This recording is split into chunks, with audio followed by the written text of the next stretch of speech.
Hello and welcome to the Make It Count podcast.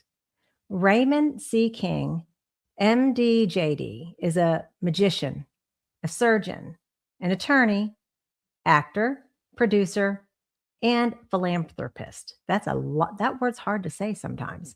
And somehow, none of it feels like a list.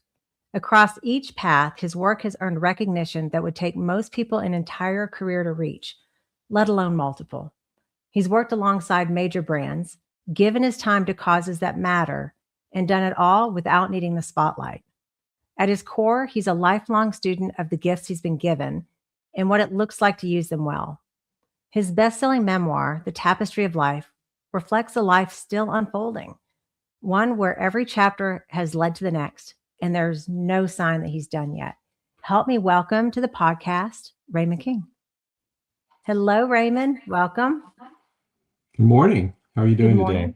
Well, first of all, the funny thing is the people who watch know that we stream live. So I'm grateful that my little snafu, people are still able to tune in. The LinkedIn gave us an issue, so LinkedIn will get an encore later. They can go to the YouTube and Facebook ones for sure. And we are streaming live. So Raymund, we were having a great conversation before we got started. And I know it's a loaded question, but for those who may not know who you are in the audience, tell them a little bit about you. Well, I would say just in general, I am a lifelong student of the world, and I love to learn new things, and I feel like I'm just a ball of joy and light that likes to go around and learn new things and discover new things and just marvel just at the beauty around us. That's probably generally. Yeah. Well, you and I originally met at a charity event that we MC together. And yes, that's correct. With the amount of things that you already have on your plate, the amount that you also donate your time has always been incredible to me. Do you mind kind of sharing yesterday's event with everyone? Because it's just, again, one of those things, you don't post it all out there. It's not all out there. It's just all the things that you do. Yeah. Well, so yesterday apparently was Superhero Day, and a friend of mine told me that he was taking his Batmobile to shout out to Loca Pandia out there, if you're watching. To the Children's Medical Center. He also has a DeLorean time machine, and he asked me if I would want to join him. We actually formed a nonprofit together using these cars to be able to help other charities raise money or increase awareness. So we went out there, and I came in my Iron Man costume, and of course there was Batman there, but there were other superhero friends that we saw there. And we spent a couple of hours with the kids in one of the main common areas, and they all got escorted there by their respective nurses, and we got to just have fun with them, take pictures, and just get to interact with them. It was really so much fun. Well, there's not a thing that I've seen you do that you don't. If you're going to do it, you're going to do it all the way. That's just. So, do you mind showing them the little glove? I mean, when I asked about your Iron Man outfit, is it around you? Yeah. So this is. I mean, come on. So this is okay. So let me show you this. This is really cool. If you put your hand in here, and if you can see it, but yeah, it's got a little. Oh my goodness. How great. I'm telling you, it doesn't matter what it is. It's so much fun. Just one of these days I'm going to grow up, but it's not likely. That's such a subjective thing, right? That I think it goes straight with joy. I mean, the reality is you probably got even more joy out of it than the kids. I did. Yeah. I think I did. Yeah. Yeah. Love it. Okay. So now I'll stop taking you off course. We're going to jump into the next question. When you look back at your younger years before any of the success, what was already in you that was shaping the man you'd become? I would say probably just curiosity, Mm.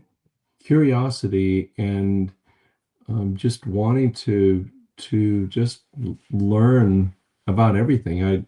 I remember at the age of 5 or 6, my parents had it was called the Childcraft Encyclopedias, and I literally read from A to Z all the entire Oh, encyclopedic wow. set, and it was just something that I just loved doing. It had a lot of it was an encyclopedia for kids, but I remember Yeah. reading every volume and just couldn't wait to see what the next volume was going to. And it took me probably about a year to complete the whole thing, but I did that at about 6 years old. Wow. And how did magic come to be a part? Because I mean, to read all these at 6, and then how old were you again when you started doing magic? So I saw my first magician when we lived in New York Mhm. at Macy's department store, and he did a magical effect, and I was just so amazed at how, it didn't make sense. How did he Yeah. get the rabbit out of the hat? And so I learned to just read books about it and sought that out. Went to the public library, tried to learn as much as I could, and that's when I probably my first magic show that I did was when I was 8. Mm. And this is when we had moved to Amarillo, Texas, and started doing a lot of birthday party shows. It turns out at the time I was the only magician in town. Oh, wow. So by the time I was 15, I had cornered the market on the Kiwanis Club, the Lions Club, the Rotary Club, and all these service organizations, and it was and also the Cub Scouts. And so uh, I had a lot of experience doing magic. Yeah, yeah. What's your greatest memory of that as a Oh child? my Because goodness. even up to 15, you were still a kid. Teenager, but Yeah. still a Well, kid. I was getting paid $500 a show Oh. at the age of 15. And it was, I think, because I bought my first dove and started doing dove magic. And I was starting to train the dove. I didn't realize, when you train a dove to Mhm. go from one place to another, you start when they're young and you put seeds in one hand, you let them, you increase the distance between the hands, and then Mm. you do that over and over again. Then you keep increasing the distance, and pretty soon they're going to fly from one hand to the other and do Okay. that instinctively. Well, I did my first show in an outdoor venue, and I was trusting that my dove would not fly away. Yeah. But what happened, I produced him from fire, and this gust of wind came, blew the dove out of my hand, and he flew over the audience. And there were these screaming kids just trying to reach him. He was flying, and actually, she was flying, and her name was Merlina. And I thought, oh great, I just lost my only dove, my first and only dove. And out of nowhere, she lands on my shoulder. Oh, how cool is that? She lands on my shoulder, and I look, trying to hide my surprise, and I just take a low bow Right? Like, you're to all welcome. thunderous applause. Yeah, yeah. I took her off my shoulder and then just hold her and bowed, and from then on, that became part of my act. I would produce her and just throw her out there, and she would fly back to me. And so then I had a second dove, and by the time I was in college, I had 5 doves in the act. It was Oh, quite a wow. yeah, yeah. So What had you stop doing magic? As far as that's concerned, I'm sure you still do magic because I've seen you do it before. yes, yeah. I still well, so when I was in college, I changed majors 4 times. I started as a lit major. Okay. And just so you know, when I started college, it was so when I was 15, my father got swindled in a real estate scam, and we lost everything. And Mm. I walked in and I saw my mom crying because my dad just told her, and she was crying because she was afraid that we wouldn't be able to afford to have my older sister graduate from Baylor. Uh, Mm. and I was a junior in high school, and they were afraid they weren't going to be able to help me Yeah. go to college. I told them not to worry because I was making $500 a show, and I could probably get through the junior college. And that afternoon, I went to our church, and I prayed that I could be a good enough magician so that I could help my sister finish school. Yeah. And what's so interesting was when I walked in, Amarillo is a very windy place. I'd walked in, the the wind had blown, a gust of wind blew these pamphlets and brochures off the shelf. So I'm picking them up, and I see this one pamphlet. It was a blue pamphlet with gold lettering. It said University of Dallas, Texas Scholars Program. It was a scholarship application. Oh, I goodness. sat in the back pew of the church and I hand wrote my application. And I mailed it in the next day. And 6 weeks later, I got invited for an interview. The first question they asked me was, Raymond, can you show us a magic trick? Because in the application form, it said talk about your hobbies, interests, Yeah. extracurricular activities. I talked about magic. I showed the magic trick. And then 4 weeks later, I get a letter from the university saying, Dear Mr. King, congratulations. We are pleased to offer you a 4-year full tuition scholarship to the University of Dallas. That year, they only offered one full ride, Oh, wow. and that was me. And that year, it was written on my heart that you could fall to your knees and pray for what you think you want. But if your intentions are right, and Yeah. God will give you exactly what you need. And it will be something that you won't see it coming. I Yeah. did not believe, I did not even imagine that I would get a full ride to college.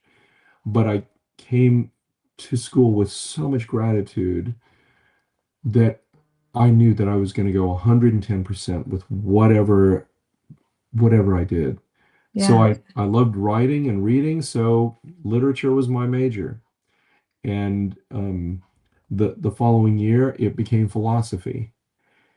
And Okay. then I had the opportunity to study abroad because the university has a campus in Rome, in Italy. So I studied there my Oh, sophomore year, and I became just fascinated with foreign languages. So I became a foreign language major. I studied Spanish, German, and Italian. And um, I found out, though, if you keep changing majors, you have to take a full load every summer. oh, So I didn't realize I was going to live in a dormitory for 4.5 years.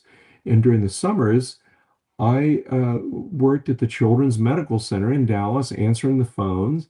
And in my downtime, I was doing magic for the kids. yeah. And during that time, around that time, I saw a movie. It was called Patch Adams, with Robin Williams, and he's a Mhm. pediatrician that's also a magician. And then I got the idea, wow, maybe I'll be a magic doctor or an MD. And I changed to biology and then ended up graduating with a biology degree, and then matched in University of Texas in Houston, the medical school in Houston, and just really enjoyed my time there. I found out, though, that I couldn't be a pediatrician because I just got too attached to the kids, but I had good hands, so I became a surgeon Oh, and yeah. gravitated towards the surgical specialties. And then I did my specialty training in head and neck, ear, nose, and throat surgery, and trained and practiced in Oklahoma City. Yeah. Yeah. Which leads to a really big part of your journey. Yes, yes. So in Oklahoma City, I practiced medicine there for 10 years, but in 1995, the Oklahoma City bombing happened 6 blocks away from my clinic. We were the Mm. closest emergency room, and in one day, I saw 17 people die right in front of me. In fact, the second to the last person that died, I was literally holding his heart in my hand. Mm. And the first time ever did this procedure called a emergency open thoracotomy, and that's basically where you open the chest, you cut down to the heart, and you squeeze the heart with your hands. And in that time, I mean, I must have held his heart for only about 20 seconds before I had to, pronounce him dead. But that 20 seconds lasted an eternity. Everything was moving in slow motion. And in that 20 seconds, three things were shouted in my heart. Number one, life is short. Yeah. Number two, life is a gift. Number three, if you are not living each day with passion, advancing the kingdom of God, making the world a better place, you are Yeah. just wasting your time. That is what gave me the clarity and the conviction the week after the bombing to apply to law school. And by fall of that year, I was seeing patients 5 days a week, 4 nights a week. I went to law school. Second year of law school, got married. Third year of law school, we had our first child during finals week. Oh, And wow. in the delivery room is when I told my wife that I wanted to leave medicine for good, which, by the way, is bad timing. I was going to But say. but the following year, I was working in a big law firm in Dallas representing Baylor Healthcare Systems and defending their doctors. Mhm. That was the first time they had a doctor lawyer in the firm, and they wanted to, I guess, pigeonhole me into doing medical malpractice defense. Mhm. And I really loved doing litigation because the courtroom is just the best stage there is. It is just it's Ah, basically yeah. performance. And because of all the years I'd spent as a magician, I had the ability, just from experience, to be able to read the audience Mhm. and know how to present whatever needed to be presented that they would be most receptive to it.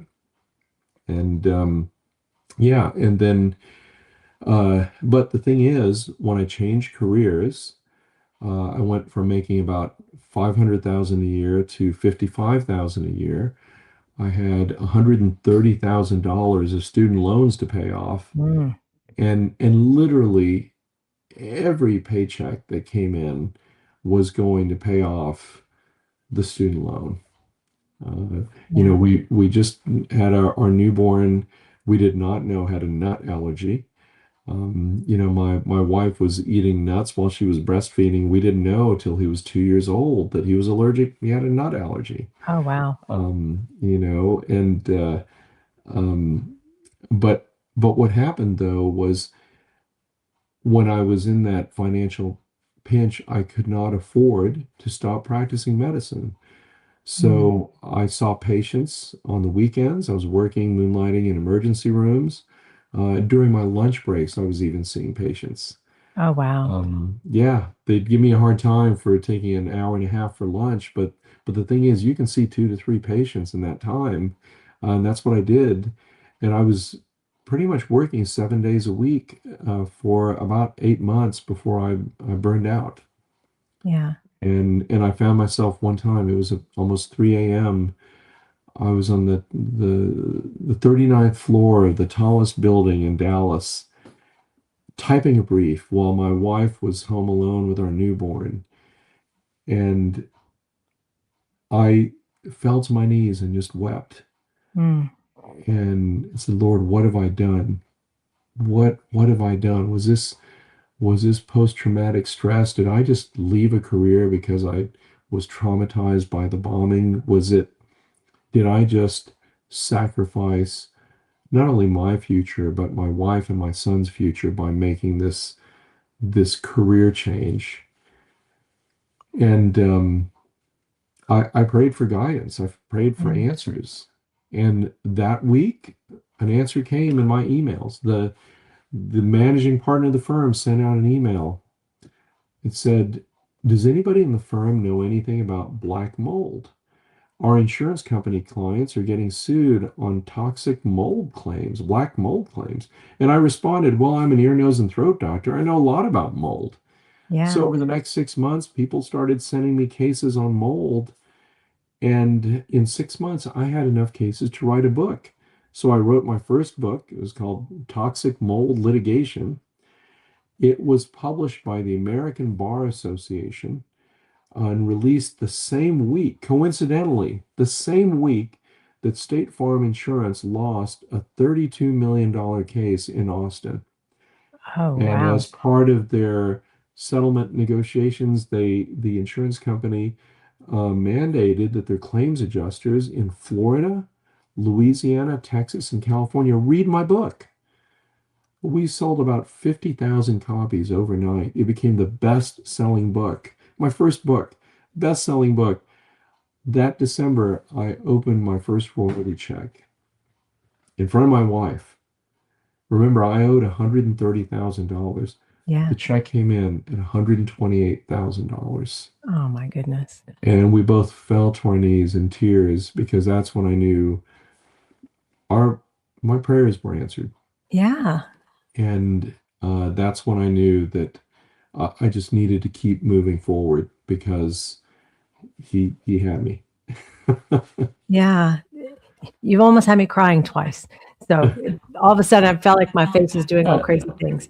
The No, what led yeah, what led you to law specifically, leaving medicine? Well, sure. not leaving medicine. Let me clarify. Stacking with medicine.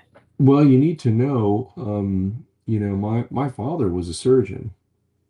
My grandfather was an attorney. Ah, okay. When my dad lost everything after that real estate scam, he became a workaholic. And I could count on one hand the times that I saw him from that time on, Mm, growing up, um, the times that he wasn't uh, working. yeah. Yeah. And my surrogate father my grandfather became my surrogate father. And, he had uh, such an impact on me that, we were so close. I already told him everything I was going to say, that when he died, I didn't even cry at his funeral because we'd already said everything. I knew it was going to take something bigger than death to take him away from me. Hmm. And, fast forward 20 years, and I'm in the middle of the Oklahoma City bombing. Yeah. I see those people die and I realize that life is so fragile. I wanted that kind of relationship I had with my grandfather, where you were that close that death is meaningless. And something clicked in my brain, and I knew that, you know what, I think I'm going to take that path. And law school seemed to be the natural, the natural next step. Yeah. And what was so interesting too is because I don't really know how to do anything halfway. When I was in medical school, I was the class president 4 years in a row. I even gave the graduation address when we graduated. When I was in law school, I was also the class president. And it was unusual for a night student to be a class president because you got votes from the day students as well as the night students. But I Mm. happened to be the only law student that did magic. Uh, You have, so, well, that's a gift too. Leadership is one of the gifts that you've been anointed with. I mean, that's mm. pretty clear too. So I'm looking at the next question too, Worlds. Yeah, you started with magic, then moved through medicine, law, and entertainment. Worlds most people never cross, right? When you Yeah. step back, what connects all of it for you? Well, so the entertainment part, that was easy because I started with entertainment. Right. And when uh, in 2004, after Hurricane Ike and Katrina, mold was on the rise again. Mm, The American Bar Association, they asked me to write the next book because they knew it was going to be, the second edition was also going to be a bestseller. Well, the managing partner of the firm knocked on my door and he said, Raymond, I need you to sign this document. Um, if you want to advance in this firm, you're going to sign over all the royalties to the firm. And that's when I knew the following day, when I submitted my resignation, that was sure. what I needed to do. What I didn't realize was that 74 out of 75 clients were going to follow me. And 90 turns out doctors want their lawyer to be a doctor as well. And so 90% of my clients were medical doctors, 10% were magicians and entertainers. Okay. And that's when I met a gentleman who had produced and directed a TV show called Walker, Texas Ranger Hmm. and Prison Break. Um, Shout out to Gary Brown if you're out there. And he asked me if I would look at or if I would create a movie production company for him. And one day I walked on set while he was filming, and he said, "Raymond, for this next scene, I need someone to bring us in the frame who's dressed up. Can you get on your phone, walk towards the camera, and keep walking?" I became man on phone, which is my first IMDb credit. Really, I love And that. yeah, yeah. And 3 months after we premiered, he called me up and said, "Hey, I just got a proposal from Marvel Universe. Can you take a look at this document?" And he ended up signing a contract for a show called Marvel's Agents of Shield. And that was he invited me out to the set. I was there many, many times, and as a director's lawyer. And everybody Mm. wanted to meet the director's lawyer. And over um, the next 7 years of going on set pretty much every month, my client base in Hollywood for entertainment, it just went like this. So I started Mm. representing a bunch of actors, producers, directors in Hollywood. And, up until about January, I'm still, at least for the last 20 years, I've been going to Los Angeles once or twice a month. Yeah, I definitely Yeah. know that about you for as Yeah. long as I've known you. Now, Yeah. to practice law in California, this is my ignorance. Does that No, require no. you to So, pass a yeah, bar or no. something like that in It's a great California? question. If you enter the court of law in Mhm, California, if you're litigating, you have to be licensed there. But if you are doing acting as what's called in-house general counsel, mhm, you don't have to be, like, for example, in Walmart. Okay, all their lawyers are licensed in Arkansas, but if they get it sued in Texas, they have to retain a Texas licensed law firm or lawyer to handle the litigation there, to enter the court there. mhm. But all their general counsel is coming out of Arkansas. Now, does the general counsel get to sit at the table with the attorney from that state, or do they Oh have yeah, to? absolutely. Okay, they just They're have to have considered somebody. co-counsel. Yeah. Got it. Okay. Yeah. Or I have many, many co-counsels in California, and they'll have me. You can actually be working. You can work with them under their licenses. But if you're doing transactional work, like negotiating a deal or drafting a contract, a transactional contract, Mhm. that's not required. Got it. Yeah. That's interesting. It hit me Yeah. and I thought, "I need to know." Yeah, yeah, no, I literally have clients all over the world, all over the Yes. world.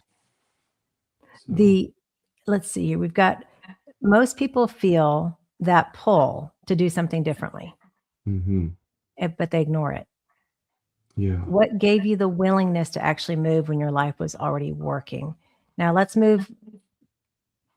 We know what the Oklahoma City, right? hmm And you shared what that was. Of your clients now, you were talking about originally you were 90% medicine, 10% entertainment. What would that mix look like now? It's about 60% entertainment, 40% healthcare. The thing is, it's interesting is um, healthcare law is pretty much like this. Entertainment law is like this. Okay. You do all this work, the movie happens, and Yeah, there's nothing to do. Movie's finished, goes through post-production, and then distribution, and then it's like this. And whereas healthcare is pretty stable, and this allows me to do this mhm, and stay married. yeah. No, I mean, you have an incredible family, and I know how long have you all been married? This year we're celebrating our 29th anniversary. Love that. Yeah. How does that balance work? because I don't think I've ever seen you not busy in Yeah. some capacity. Yeah. That's a great question. So about, um, I would say about 18 years ago, my paralegal, she's been with me that long. Wow. Um, I told her there are three things that I need on the schedule. Okay. I need time for exercise, I need time for worship, and I need time for my family. That is all scheduled. Everything else gets scheduled around that. And what I've learned is by embracing that core in my schedule, Hmm. I can get as busy as I need to, but I have, you know what? You keep that core intact, and you would be surprised just how how amazing you can make your life. And it almost and what happens over time. There's another thing I wanted to explain, and it's called birthday dates. So Okay. my oldest son was born on March 28th. My youngest was on October 16th.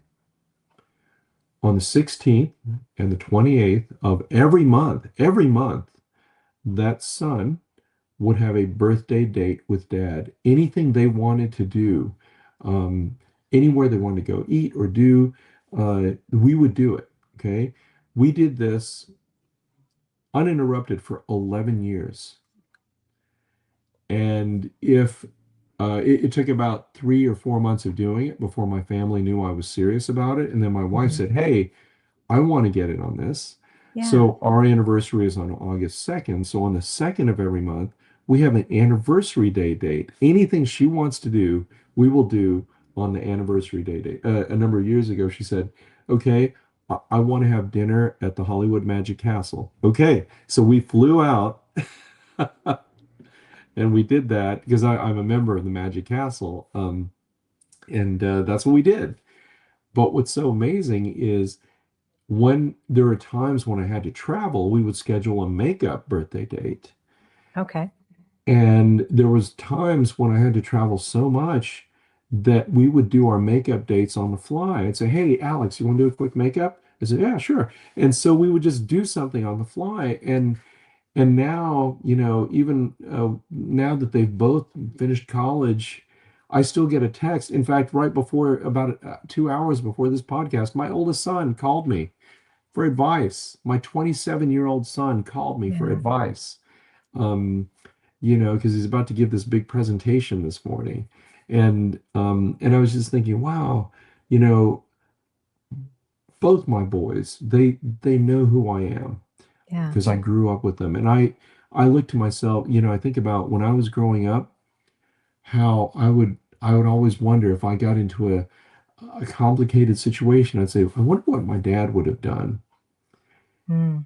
But because I didn't have that kind of relationship with my dad, I kind of had to find other role models or do my Right. own, um, and now my sons, I know whatever situation they will encounter in the future, they know me well enough to know exactly what my position is going to be on it. Yeah. Well, yesterday was the 28th, Yeah, yeah, right? yeah. I called him last night and he was busy working on this project. As Yeah. today's the Yeah, so he called me this morning and yeah. So yeah, so it's anyway, I would have to say that birthday dates and the anniversary day dates, Hmm. that single practice has completely changed the entire course of my life by changing the course of my relationships with my wife and my sons. I found that the more I embraced the birthday dates, the Hmm. closer my spouse and I became. It's just What great advice. yeah, and it's so simple. It's so Yeah. simple. I mean, it's just and my office knows, the second, the 16th, and the 28th, those are birthday dates. Yeah. When my kids were younger, they'd ask like, "Dad, can we play laser tag? Can we go bowling?" And when they got older, it was things like, "Can we just call out for pizza and can you help me with my geometry homework?" And Yeah. And then, or can I bring two of my buddies and can we have pizza? And then when they went off to college, we would at least text each other or call each other on their birthday dates. And now that they're out of college, we talk. And it Yeah. has been just so rewarding because that I know I may have done a lot of things professionally, but this is the single solitary thing that I'm truly, truly just proud of. Yeah. Um, and I just want to share that with everybody I know that has children or a significant other because it is so important to be intentional about having a connection, if not at least one day a month. Yeah. Well, as humans, we're kind of, I just think about the general public are taught to hustle. And the more you're hustling and the more you're getting stuff done, right? Somehow that is supposed to be positive. For me, I think the biggest thing you said in that was it has to be on the calendar, Yeah, right? I yeah, mean, otherwise in life, you saw it with your dad. You yeah, guys were devastated financially. So he did what he believed was best, which was go and work as hard as he possibly could. yeah, But what was it at the expense of? yeah. In Yeah. fact, it wasn't until maybe the last 3 or 4 years of his life when we caught up. Mm. When we and that brings me to another significant thing that happened 11 years ago. I detached both my retinas at the same time. And after riding four roller coasters at Disneyland, did not even know that was possible. I rode Space Mountain, and what's so interesting is, so if this is your eyeball, this is the Mhm. front, this is the back. The retina is like a sheet of wallpaper in the back wall that senses light and color. Well, what happens is when you have a detached retina, it comes off. The wallpaper comes off the back wall. So what they do is they use laser to reattach it.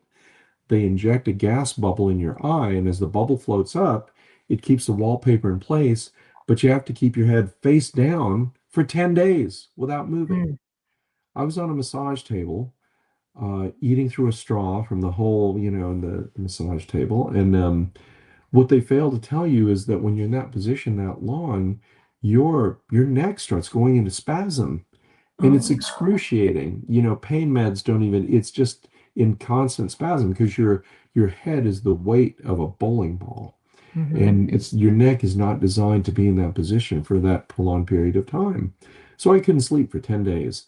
I had an Mm. eye patch on this eye. This eye could only see, about 4 inches. My wife took an Apple iPad and she taped it to the bottom of the massage table. And with one eye from 4 inches away, I watched 6 uninterrupted seasons of Game of Thrones. And just to keep my sanity and to keep Yeah. focused on something. And but my vision completely disappeared after that. See, after the procedure, 6 weeks later, you're supposed to get your eyesight back. Mine did not come back. And so we went to the eye doctor, and she said, let's check your eye pressure. Normal pressure is 15 millimeters. Mine was 58. She sticks a pin in my eye. Fluid squirts across the room. Mhm. And that's according to my wife, but because I couldn't see it, but I Yeah. felt my shirt getting wet, realizing that it was all draining out of my eye. And the doctor said, Raymond, there's been a complication. We're going to have to do two more surgeries to each eye, one eye at a time, 6 weeks apart from each other, and you may not get your eyesight back. I'm so sorry. What do you say? I Whoa. couldn't say anything. I just said, okay. And Right. that was when I really went into a very dark place for a little bit because here I was, no income, two kids in high school. Um, my wife was figuring out ways to get back in the workforce, and I was draining my savings, and I thought, wow, okay, how I understood now, I went through the stages of grief. Yeah. And you go through that period where you go through denial, then anger, and then ultimately leading to acceptance. But what was so strange about that phenomenon was this: the only time I could really see was when Mhm. I was dreaming. Mm. Because Yeah. you open your eyes, you see nothing. Close your eyes, you see nothing. When Yeah. I go into a dream state, I saw vividly. And I had the most amazing, um, detailed, beautiful, surreal dreams where I really believed that God was talking to me and telling Yeah. me, what I needed to do and how I needed to redirect. And I look back on it now, believe it or not, that was the best thing that ever happened in my life, was going through a 7-month period of blindness. Mm. I came out of it with more clarity of focus about my vision in life. Yeah. And I came out of it knowing that I've been called to make inspirational films and to act and um, to do other things. And it wasn't until, when I got my sight back 11 years ago, I started producing films and acting. And to date, I've produced 25 films, I've acted in 29, Hmm. and I'm just so passionate now about filmmaking and performing. It wasn't until maybe 4 or 5 years after that I was introduced to a company out of Burbank that that edits a TV show called The Hmm. Chosen, and I ended up drafting the contracts, for them to edit, and then became a partner in their distribution company. And the thing is, because of the success of the company, I was finding that I was needing to come there, like twice a month. and Yeah. and I made a decision, in January to move away from that. So I completely walked away, and new opportunities are continuing to open up, and I'm doing some amazing things I can't talk about right now, or I'd Sure. have to kill you and everyone, but but some amazing projects are coming up. They're more in the charitable world realm. Sure. So yeah. Ooh, I can't wait to see those unfold.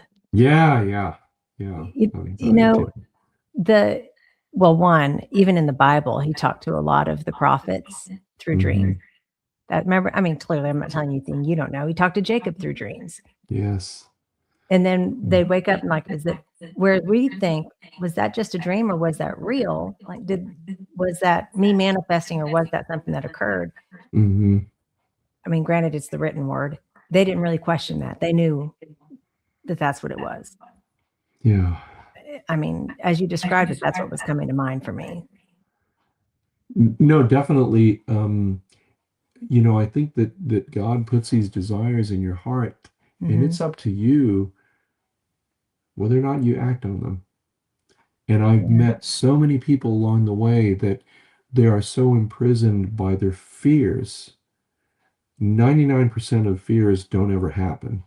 Okay. Yeah. The things they're afraid of, 99% of them don't even happen. But they become so imprisoned by it that they get to a point in their life where, because of limitations, whether they're health limitations or age or finances or whatever, they live with the regret of knowing they can't do that anymore because the window's Yeah. already closed.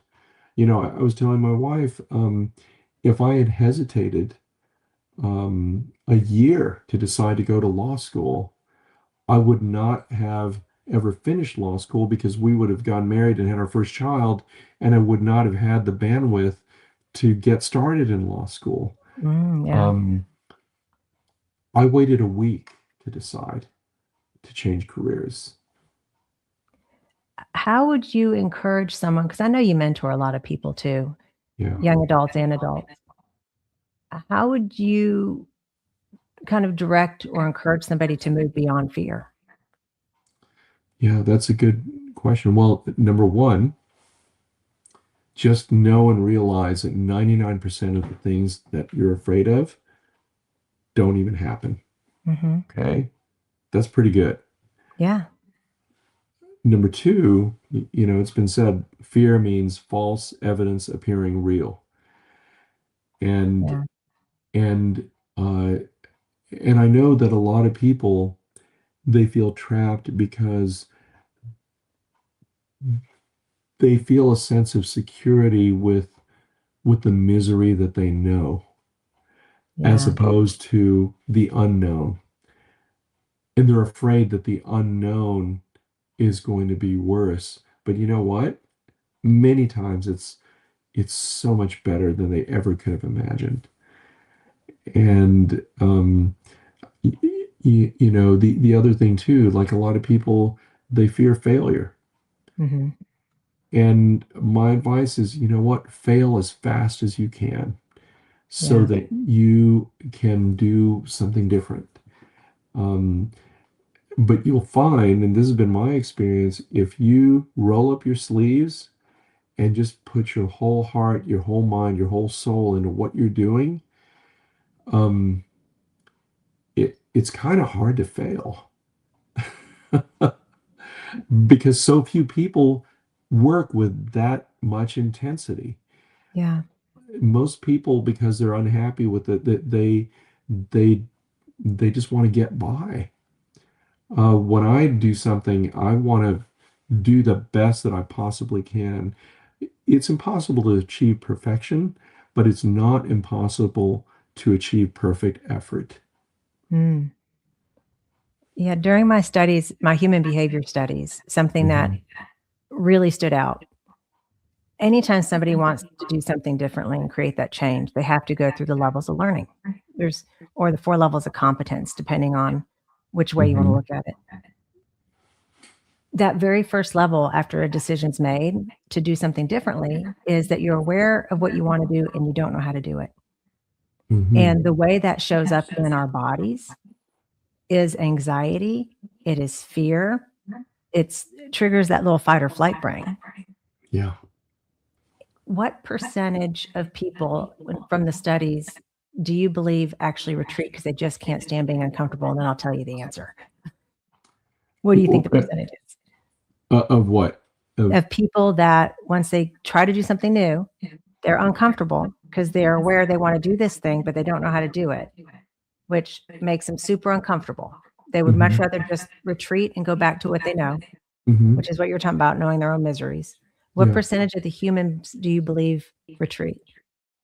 Probably 98%. That's the closest guess ever. Yeah, it's 96. Okay. 96% of people on average will retreat because they don't want that level of feeling uncomfortable. Yeah. They don't recognize the only way you get through it is by exactly what you said.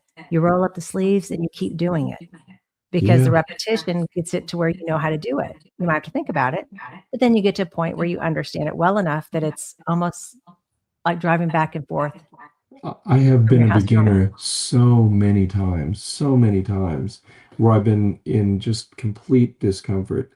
I didn't learn how to swim until late in life, and it was because I booked a movie role where I needed to swim. The director said, Okay. "Hey, you'd be perfect for this role, but you need to swim." And I said, "Well, I don't swim yet." And, and what was so interesting was this was only maybe gosh, maybe 9 8 9 years ago when this Mhm. happened. But I get a call in December. The director tells me this, and I said, "Okay, I don't swim yet, but I'm gonna. When is the shoot date?" He said, "Well, it's January 15th." I said, "Okay, great, that's enough time." I didn't realize it's almost impossible to find a swim teacher in the last 2 weeks of December because it's Christmas vacation Sure. and whatnot. Um, the earliest appointment I could get was January 5th. Okay. And so that's about, it's a week before the shoot. I can do that. Right. So I signed up for lessons on January 5th, 6th, 7th, 8th, and 9th. Okay. And I started looking at YouTube. I went to the pool at the gym and just learning how to hold my breath underwater, just doing whatever I Yeah. could up until it was time to take the lesson. Well, the fifth comes up. I'm having the lesson, and the teacher says, "Well, you're doing pretty good for this being your first lesson." And after the lesson, I get a call from the director. He says, "Hey, Raymond, I just found out the pool is closed for the shoot next week for maintenance. We have to move the shoot date to tomorrow." And I said, "Okay, I'm at a lesson right now, my first lesson." Yeah. And I said, "Can I ask you a question? How deep is the pool?" Yeah. And he goes, "Oh, you cracked me up, Raymond. I'll see you tomorrow." And he hangs up. And I invited the teacher to come to the shoot the following morning because she knows CPR, just in case. Oh my goodness. Um, and fortunately, they were filming in 4.5 feet. And I told the director, I said, "Look, I just learned how to do. I can fake swim, I can swim, I can float, paddle, but I don't know how to breathe in between strokes." And he said, "Well, that's fine. I just need footage of you going out away from the end of the pool and coming back towards the end." I said, "Okay, great, got you covered." And what happened was after the shoot. Um, by the way, that's when I met Cherie Wilson, who was in the movie. And to this day, actually, we're working together on a movie now, producing a film, a TV series. But I continued with those lessons that I had originally booked, Hmm. and I continued to swim once or twice a week. And that has continued now to this day. I still do Wow. that. And I just love swimming. That is the only form of exercise I really do now. It's a Um, great form of exercise. yeah, yeah. Well, what was so funny was, after the first year of doing it, my shoulders increased by an inch and my waist increased by 2 inches. And I thought, okay, I think I'm going to keep doing this. Now, what movie was that in? Did it make the cut? Yeah, In it's on Amazon. It's called Flip Turn. I have a cameo appearance in it. You'll see me Flipped swim. Turn. Flip, FLIP, Flip Turn, Okay. TURN.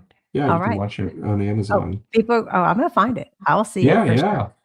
Yeah, I mean, it's a very short role, but it's a speaking role. And uh,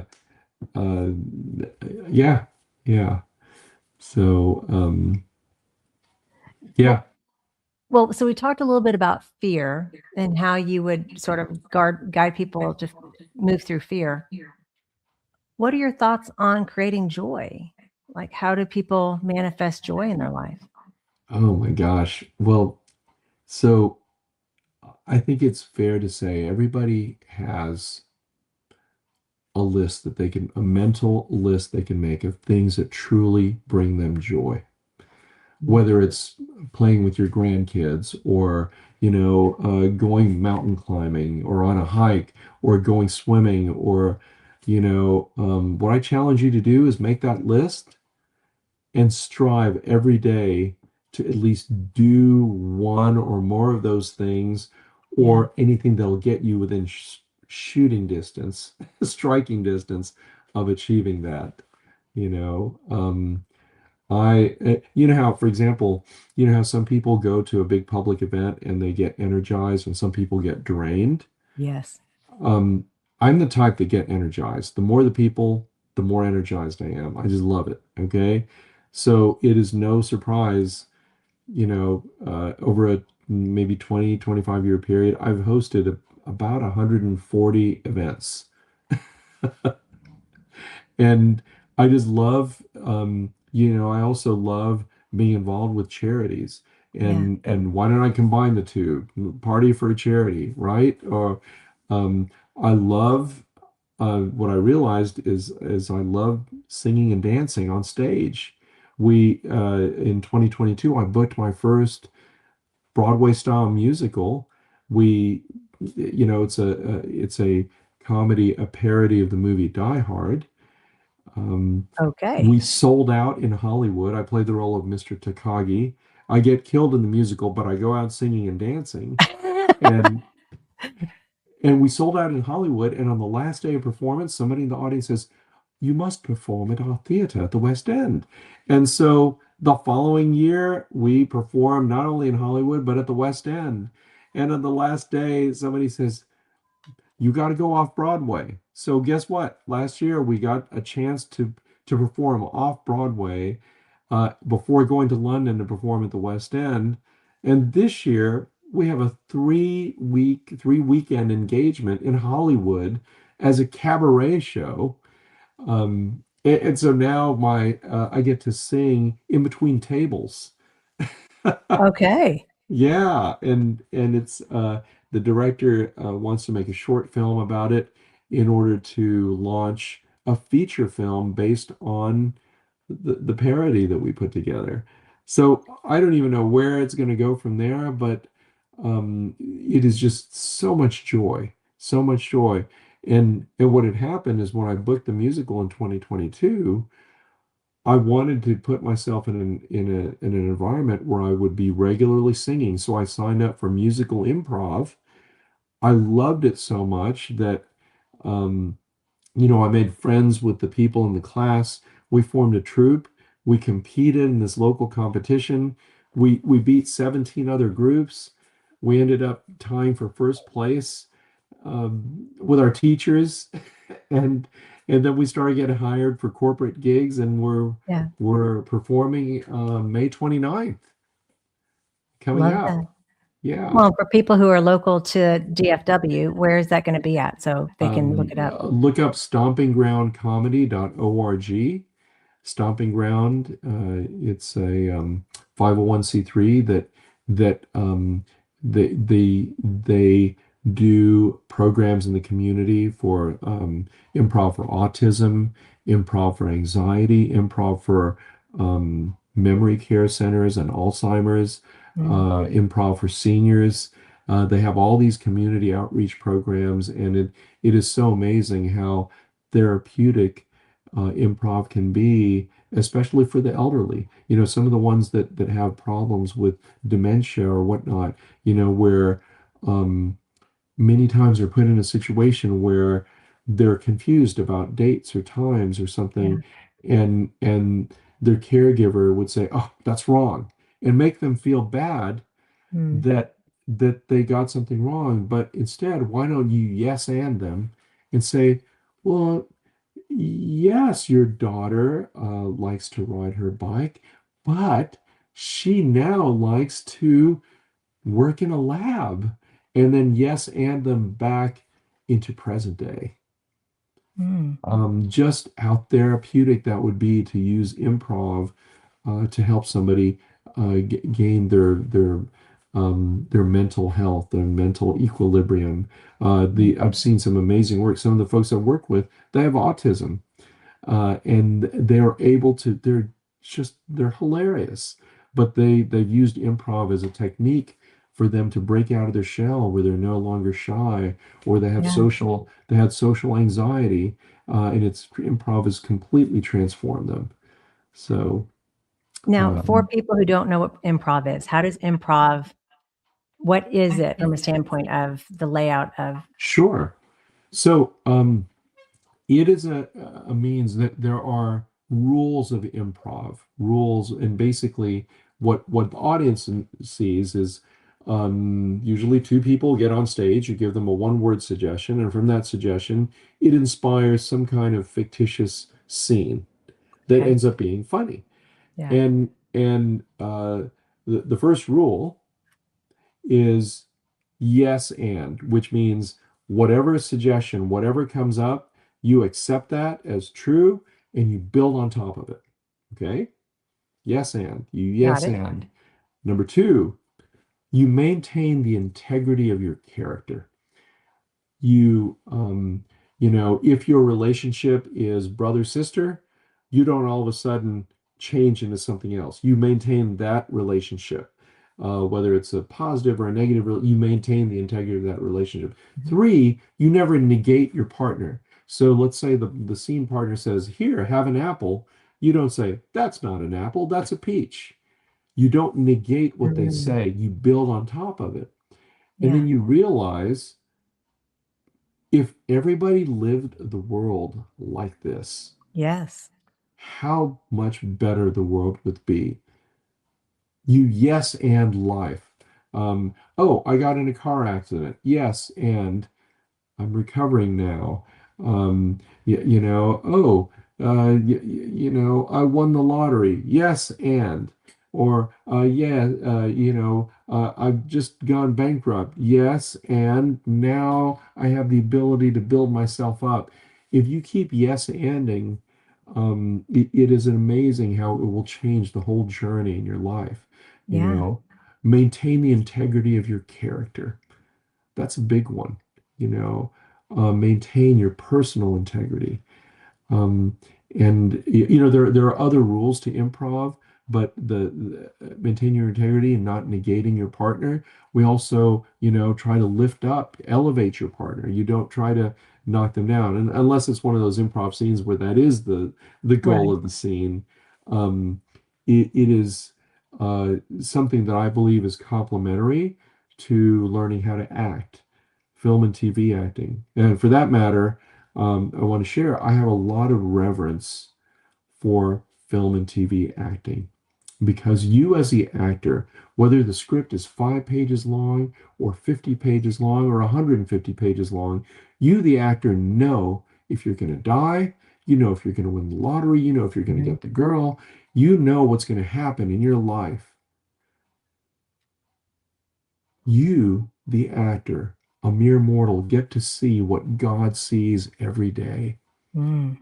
What an amazing privilege that is that you as a human get to experience that.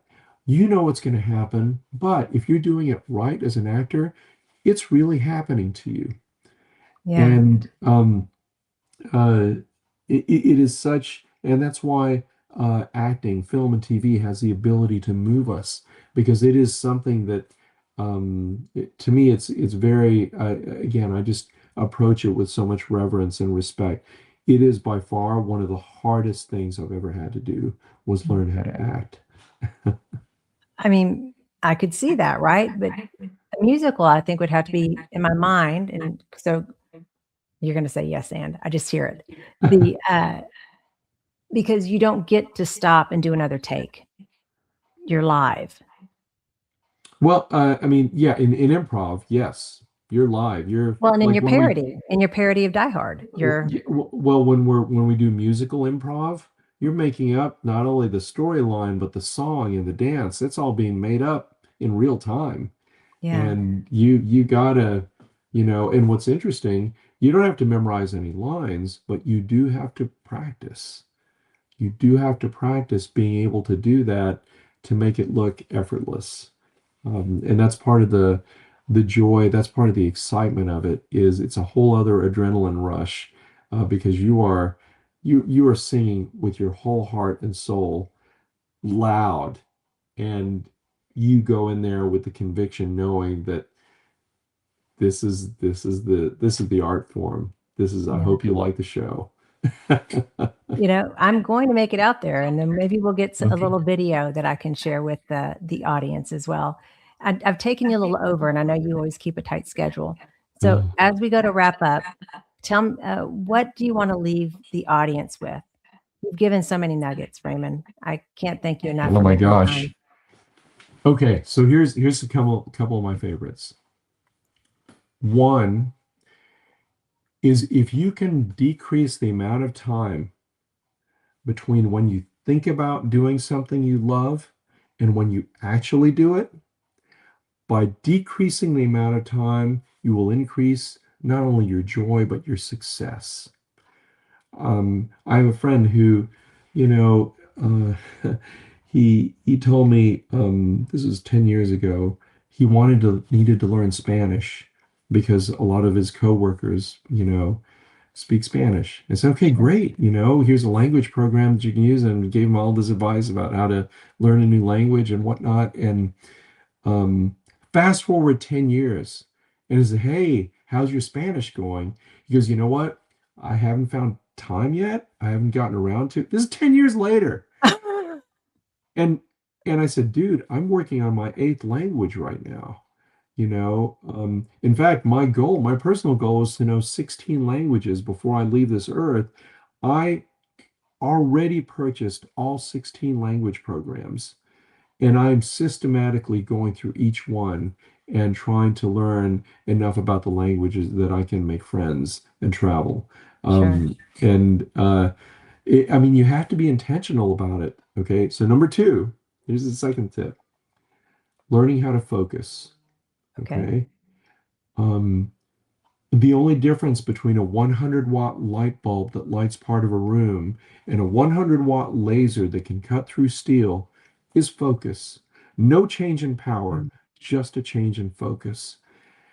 And everybody has it within them to Yeah. become that laser. You know, Yeah. people ask me, how can you do so many things? Actually, I don't. I only do one thing at a time. I only do one thing at a time. But when I'm doing it, I'm not thinking about anything else other than that one thing. And if it appears, the illusion is I'm doing many things. But here's the thing, I will just shift my focus. But when I'm Mhm. focused, I'm laser focused on everything. Um, and I feel the same way about my personal relationships. I don't know how to know anybody like casually. It's for me, it's very difficult. If you know me, you know Yeah. exactly what's on my heart. I don't candy coat anything, and you're just gonna know exactly what I think and feel about it because of that. It's part of that laser focus. Um, yeah, I think that just learning to focus, and the third is don't be afraid. Don't be afraid because again, 99% of the things you fear don't ever happen ever. And for many people, they are imprisoned by their own fears. And you are more likely to regret something that you didn't do Mm. as opposed to something that you actually did do. That is so good. Raymond, thank you. The next time I Sure. see you, I think we'll actually be at an improv. Yay! Oh, I'll look unless I for make you. the end of the month. If I can make Okay. the end of the month, I'll see you then. Okay. Everyone, Okay. thanks for tuning in, and we will see you all next week as well. All right. Thank you. Bye bye.